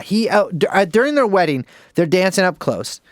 He puts his just weird kind of, his face looks like fungus up to her ear and says, this is their first dance at their wedding. I am the alpha in this relationship. Fellas, don't do that. No, don't do that. You got to demonstrate you're the alpha, bro. That's so awful. By having her dance, tricking her into Also, dancing with another guy at the wedding and beating that guy's ass. You know what I'm going to say? If you got to say it, you're not the alpha. Nah, that's not true. I have to say it constantly. Well. I'm the sigma. Okay. So they've had 5 children together, and not to dwell on this for too long, but these are some evil fucking names. So their names are Griffin. Okay, Griffin, you can get away with that one. Xavier, Kai, Saxon, and Damien. Those are fucking supervillain names. I'm sorry. Very weird. Those are fucking supervillain names. That's a cartoon character names. Yes. And Elon, in her accounts, is cold, disconnected, obsessed with work. Basically just treats her either like he treats her like an employee, and she reminds him of this, and reminds him that she's not his employee, to which he replies, if you were my employee, I would fire you. Which I guess he does. He divorces her. Yeah. 6 weeks later, after he files for divorce, he is now engaged to an actress named Tallulah Riley. Now, we've talked about this a lot. I don't know who that is. Who the fuck is Tallulah Riley? Do you know who Tallulah Riley is? From Westworld. What? What? Very pretty. Well, I'm Who sure is she's very she? pretty. Tallulah? That's a fake name. Give me a break. Tallulah. Imagine, oh, Tallulah, I love you. Is she from Austin? I'm Tallulah. No, she's British. 6 weeks after the divorce, he shacked up with her. Now, we aren't just mentioning the divorce because it's funny to mention. Mm-hmm. And you kind of get a little insight into his character. But because the divorce actually leads to a pretty epic lawsuit and some disclosures where we find out that Elon Musk has no money. None. And here's the thing. Elon Musk says the board of PayPal, X.com, whatever, had forced him to sign a post-nup, which is like a prenup, but I think after you're already married, to Justine. And that, of course, now that he is a multi-millionaire, supposedly, is a big problem. And, of course, she's trying to get some fucking money. And so there are some rather messy proceedings, which lead to some rather messy disclosures. Yeah.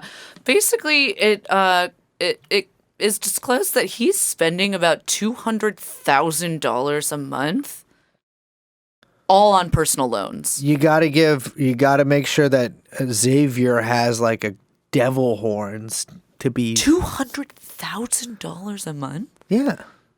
Tallulah demands. Oh my God.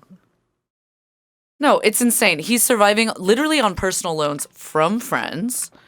And Tesla is basically going to go under if he's flat broke.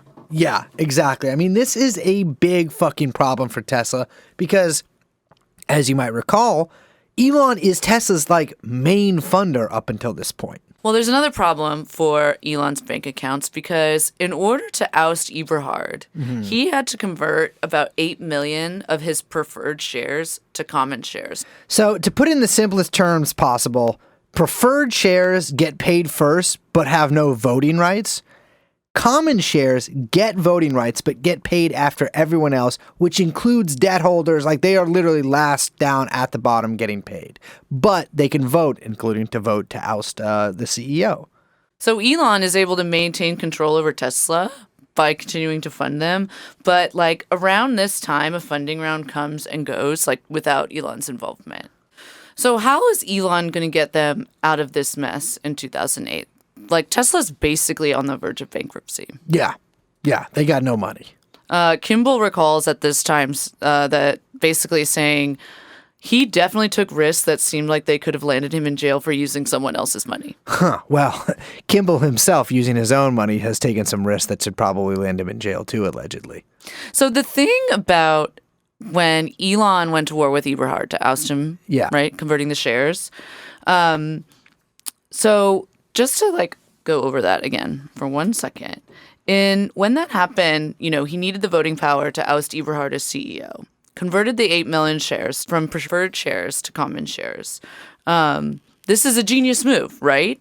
Except it opens him up to dilution because when he converted those shares, he no longer retains the ability to have his shares not dilutable. Mm-hmm. And the more and more money you pour into a company, right, it dilutes the amount that you would have control over. Yeah, okay, right? that makes sense to me. Does that make sense? So with all these subsequent rounds of funding that they needed, including a kind of convertible debt round that we'll get into, there's signs that Musk might lose control of Tesla. Okay, which I don't think he would like that. No, this is his baby. He just had a whole coup. You know, he's got to get the roadster out. Yeah, if you do the coup, you can't just, what are you, come on. You can't get cooed yourself out. Well, in fact, history has shown us that often does happen, but usually in Syria. Well, at this point, board members are not happy. There's significant employee turnover, including really big guys like VPs of marketing. Well, all right. So that happens until now too, though. Yeah, and many times over in Tesla's history. And there's just a real, loss of morale around the company. I mean, Elon himself has referred to this as the darkest day of his life. Yeah. Or God. years of his life. Yeah. It really does look like Tesla's going to go under. I wish he had let the Depression win. He is... He's liquidating his assets left and right. Yeah. Which, curiously enough, he just put his house in San Francisco on the market. Mm-hmm. And last year he tweeted that he was going to give up all his earthly possessions. Anyway, at this point, he's borrowing cash. He's borrowing cash, like we mentioned, from SpaceX. He's out on all these personal loans for his own living expenses. This whole thing is tied together with a bunch of shoestrings. Yeah. This is a familiar scene for Tesla. Now, as Tesla continues to pick up more and more of his personal expenses, he takes a private jet everywhere. Now Tesla's paying for that instead of Elon. What they start to do is instead of pay him a salary, they start to award him stock options as his salary. So why would they do that? Well, because they don't have any money. Oh, okay. Yeah.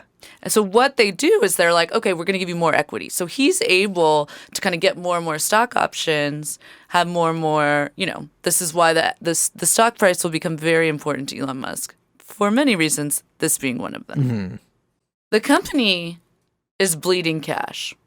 Musk is dipping into customer deposits to pay for operating expenses because when customers were buying Roadsters, Tesla requires a deposit anywhere from $6,000 to $60,000. Okay. In order to claim a Roadster for themselves. Yeah. He's now using those deposits to fund like keeping the lights on of this fucking operation. That is really depressing. Like adding together like $12,000 to make sure that like you can, get the garbage taken out.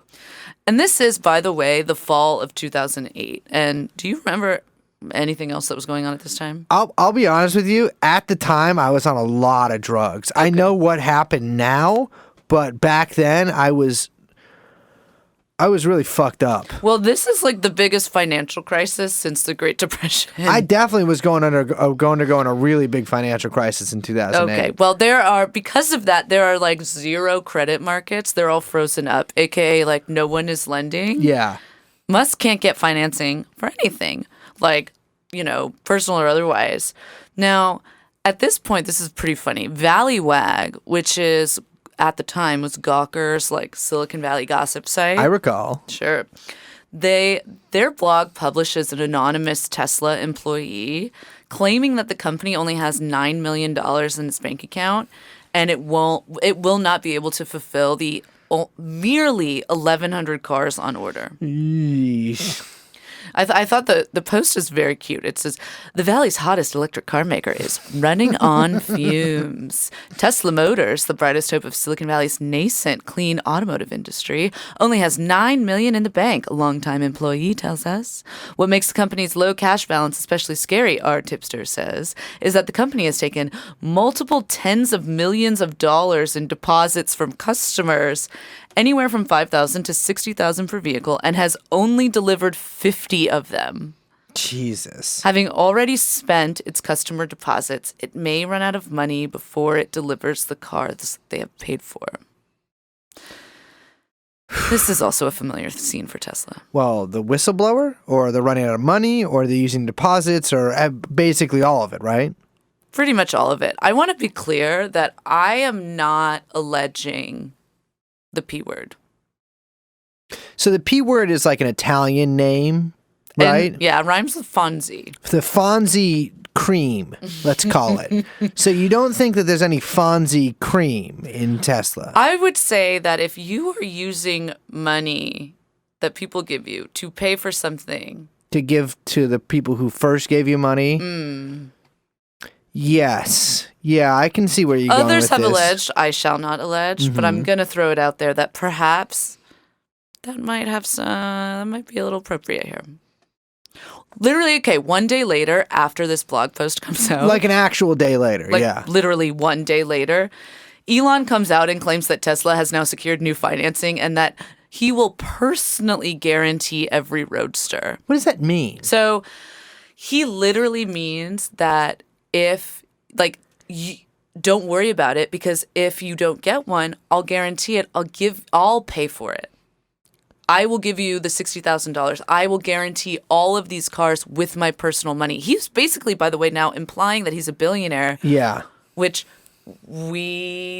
I don't think that I would like a citation is needed for that. Well, he was borrowing $200,000 a month from friends, so maybe he would just borrow money from his friends to pay people back. I mean, I did that with drug dealers. I mean, it's not just that he claims this. Reuters really reports that Tesla is now closing a financing round. He goes to them and is like, I've gone on the record as saying I'm personally standing behind all the delivering. I've got the means and wherewithal to do so. What's the big deal? No one, you should have zero concern. I got it. I got it. All good, baby. It's all good. So he's like, we still need a little bit of money to get cash flow positive, but this is going to be fine. We've got the funding secured. It turns out that while Tesla is telling Reuters, a renowned publication, that they had their funding secured, they did not have any funding secured until basically 2 months later. Well, maybe the funding was being secured. You forget a word sometimes when you talk. No, this round of debt financing, it finally comes through literally on Christmas Eve. Yeah, he loves this Which story. is so fucking annoying. So he repeats lame. this over and over and over. And, to be it's fair. a Christmas miracle. I mean, this does prevent Tesla from bankruptcy.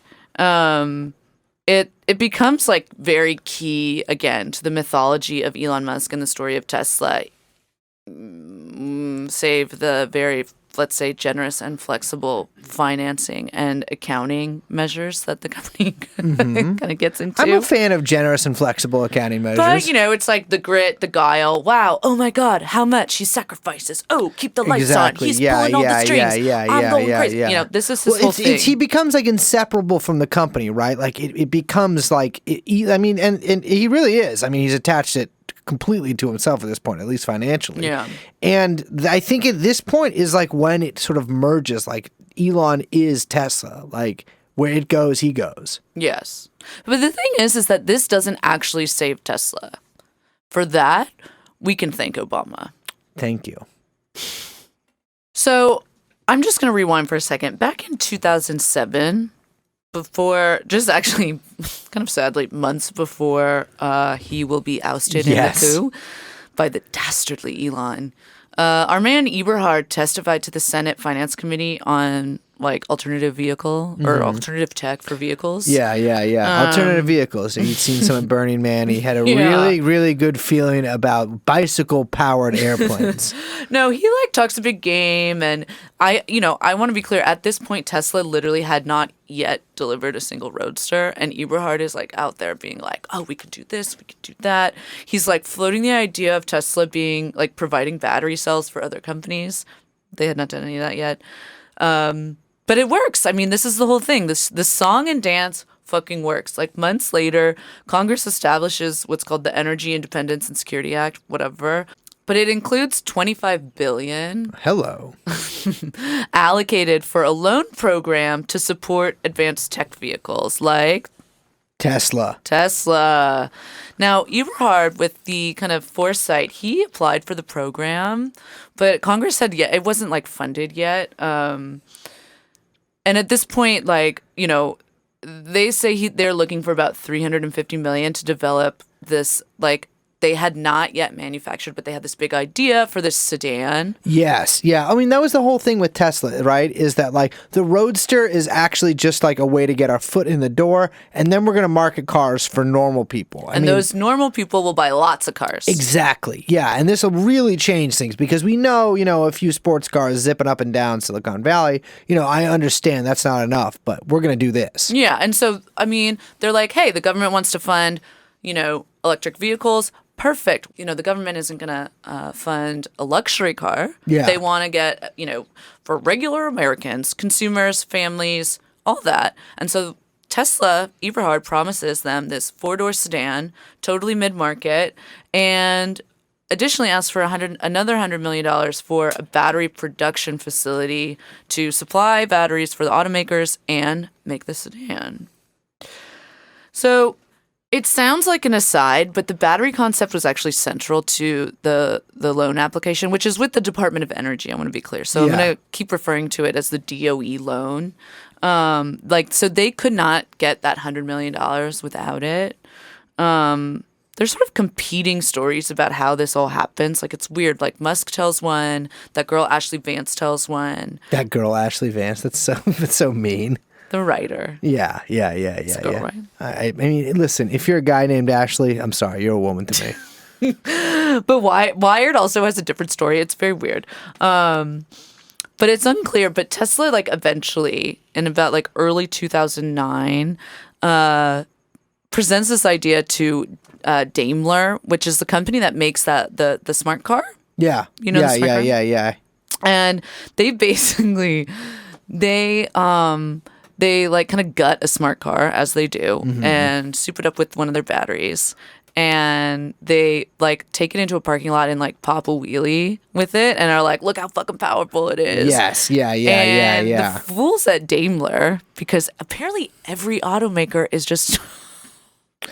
I know what you're thinking here. I agree. I mean, we were talking about this earlier today. It's like, what is wrong with these guys? I feel like I could just describe a motorcycle to like Volkswagen and sell them the idea as if it's new. Apparently, because these guys see a smart car pop a wheelie and they're like, sold. Holy done. Shit. This is incredible. This is great. We want 1,000 of these. You guys should see the car stuff I watch on Live Leak. People do way crazier shit than that.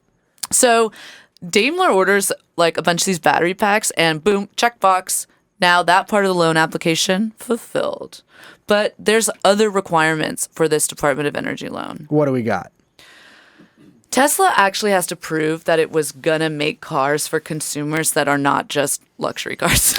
Yes, like we were saying. I mean, they need to actually make a normal person car. Yeah, at this point, I think at this point they were calling it the White Star, but this is what becomes what we know as the Model S. Yeah, for successful.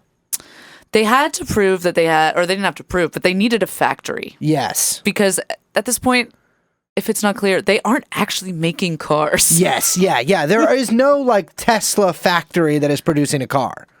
And this is the key. They had to be profitable for 1 month. Brother, I know what that's like. It sounds crazy, but this is very difficult for them. Yes. Now, this is a big, tall order, but without doing this, the show's over. I mean, like, Tesla is kaput. Yeah. Dunzo. Yeah. Finito. Finished. Which, maybe it should have been. Probably should have been. Thanks, Obama. Well, they quickly buy the former Toyota Numi factory in Fremont, and I think this is sort of a fairly well-known tale. You know, this car factory had gone through a couple of different owners. It was UAW, and without getting too deep into the specifics of how Elon Musk treats all his workers at the Gigafactory, although there will be some anecdotes included in the next episode, Tesla factories have 3 times the OSHA violations of all the big 3 car manufacturers in the U.S. combined, which is a lot. I mean, Yes. it is a ton. Elon Musk once headbutted a car on an assembly line to show workers that it was safe, that you didn't need a machine that made the assembly line stop when a human walked up. When one worker asked the shift lead why there wasn't yellow hazard lines around like in every other factory known to man, she was told that Elon Musk doesn't like the color yellow. He also doesn't like the beeping on forklifts, which is a person who worked, with a couple of jobs that had forklifts at them. You really need the beep. Yeah. It's crucial to not getting run over by a forklift. Here's my question. Some of the OSHA violations, was it because there's no beep?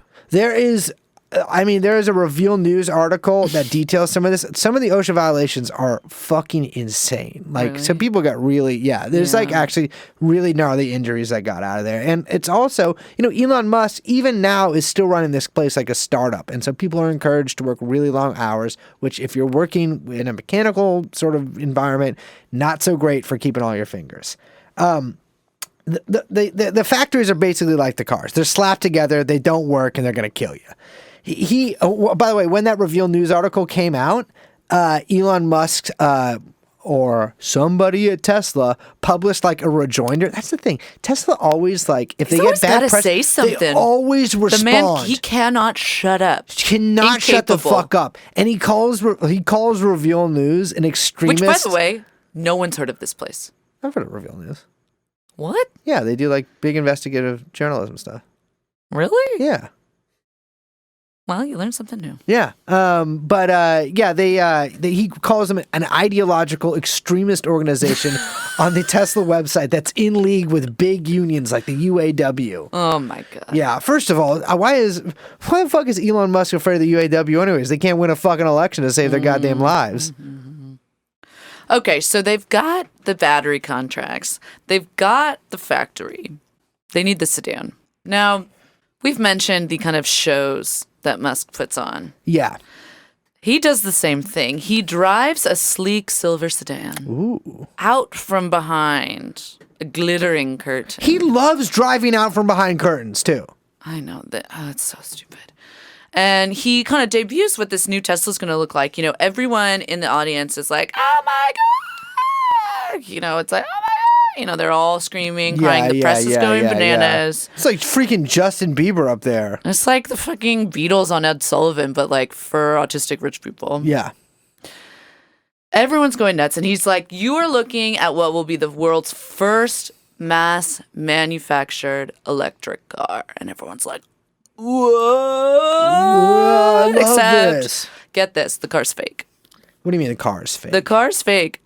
Because remember the thing we said about computers and the big supercomputer? Yeah. Okay, he does that, but with the car. That's so smart. And he does this over and over and over again, Wait, by the way. What do you mean? He does it with the car? So The car that he drives out is actually a Mercedes CLS Baller. that he kind of sort of converted to electric using the Roadster drivetrain, but it doesn't totally work. I mean, if you're only driving out from behind the curtains, what's the range really got to be? The body panels that they put on were on with magnets. Okay, unorthodox method of constructing a car. It's literally like a theater production. Yeah, it's a Potemkin car. Yes, absolutely. They're backstage pouring ice water onto it with the goddamn ice water because the thing would catch on fire. Do you think he has a dedicated water guy who will like shut the fuck up about it, like who doesn't spill? The car is totally fucking fake, and it works. Okay, so the last part that they need to get the money to keep the company going. Remember, verge of bankruptcy, show's over, which again, sort of wish it had ended. No, they need 1 month of profit. Is this impossible? Well, this is classic. You gotta spend money, or you gotta make money to make more money. Well, what he does first is he tries raising the price of the cars by $20,000. Classic move. Rightly, their customers freak out because one, they've already given Tesla all those deposits, and they were told their prices were locked in. So that actually, a little note here. He does this with every single company repeatedly. He loves doing this. Yeah. Like if you, I mean, again, like this shows up in like every pre-order and among all of his companies, not just in Tesla either. So, I mean, customers get fucking pissed, and Elon he kind of does get scared, I think. Yeah. Like, you can kind of see in some of his emails to customers, like, he's a little shook. He does town halls at this point. Yes. And he, like, pleads with them directly over email. And he's kind of, like, using his charm to justify all these higher prices. And he, like, hides all this stuff. Like, there's one that he's like, no, it's nothing. It's just, we're adding a $1,000 destination charge. Yeah. This is something that happens over and over again to, like, I mean, in this year. Yeah. Last year, this yeah. constantly happens where Tesla will just add on like hidden costs that just show up out of nowhere while they're in production. It's unbelievable. I just want to be clear, like other car companies don't do this. No. I mean, this is being run like a tech company, right? This is like putting your deposit down for like the new iPhone. Well, and that's what he kind of says it. I mean, he kind of like plays it where it's like everyone's in on this. I mean, you're helping us build this company. You're at the, this is right at the beginning. We're all in this together. Like we're trying to secure loans from the government so we can get this Model S, and you're helping us. And it's like this whole like rah thing. But like, this seems crazy to me. Like reading this, like why would anyone be like, oh yes, here's more money, I'm gonna buy another car? But like they kind of buy it. They do. They buy. I mean, that's the crazy thing, because even at this really early stage, there seems to be a lot of people that will just stick with this guy who's obviously pulling their fucking yanking their goddamn chains all over the place. I don't get it at all. It's so insane to me. I mean, I just assume that they have $1 billion and they're like, it doesn't really matter if I get the car or not. Because otherwise, what kind of fucking... Just buy another car. Well, I don't get it. What kind of weirdos... I mean, it's an electric... I mean, well, I guess it's the novelty of an electric sports car, right? But it's like... What the fuck, brother? Like, you put a deposit down on that? I mean, it just seems weird. Yeah, I mean, he later on at one point calls this like an actual bait and switch, so it's not like he doesn't know what he's doing. Yeah. He like, he's like a little concerned that people are gonna cancel orders, and he tries to manage their expectations by, again, surprise announcement via email, February 2009. This is what it says. The Department of Energy informed Tesla last week that they expect to disperse funds from our $350 million Model S loan application within 4 to 5 months. Except the DOE, they had not agreed to loan anything to Tesla at this point. And again, this is going to be a familiar dance. Musk announces this, and a Tesla spokesperson alongside a DOE spokesperson has to come out and say, well, no final decisions have actually been made. There's no specific applications and blah, blah, blah, blah, blah. But it doesn't fucking matter because Elon says this and the press goes nuts. No one corrects the record or no one follows up with the stories. They don't get the headlines. And I mean, this is repeated over and over and over again. And actually in that book by Niedermeyer Ludacris, he points out that like later on FOIA requests show that at this point Tesla's first application had already been denied by the Department of Energy. Rejected. Yeah. And because it had insufficient data to verify any of its efficacy claims or any of the environmental compliance record, which is very funny. The successful applications for this loan, to be clear, the loan that will guarantee and secure Tesla's future, the applications for that loan are not even filed until May 2009, which is months after Elon claims that it's already been secured. My man loves saying funding secured. Dude, it works. It fucking works. It fucking works. He claims to have this $40 million round of convertible debt secured and a DOE loan that the company has not yet applied for. So the company is able to pull enough cash deposits together based on literally a fake car, which he makes by literally dressing up someone else's car as his car. So cool. To get enough press to repeat his fake claims about securing government support and public demand to secure a lease for a factory to produce a car that, again, is fake in order to fulfill the application requirements for the loan that he claims he's already secured. I'm sorry. This dude rules.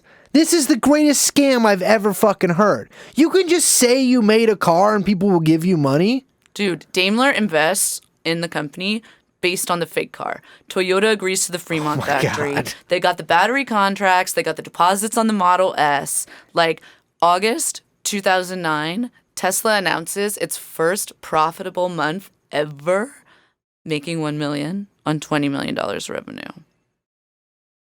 How? Literally, how? How could Tesla have posted profits when less than a year ago it delivered 4% of its orders and it had $9 million in the bank? Yeah. How could it do it? How could it do it? Well, the zero emission vehicle credits, of course.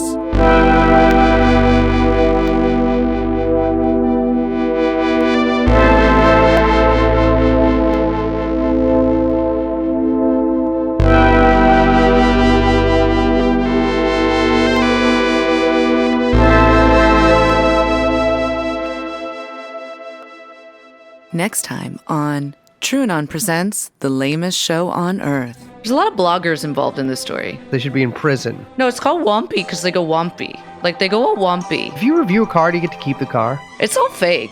I'm just going to say it. The accounting, it's fake. It's no coincidence that the sale of ZEV credits spiked at the same time as fentanyl overdoses. 400 million in 2018, just from these fucking credits. I'd rather swap kisses with my uncle than a battery out of my Tesla. And basically the National Highway Safety Administration had to come out and be like, you can't say that because it's not true. If you own a Tesla, you're going to burn to death inside of it.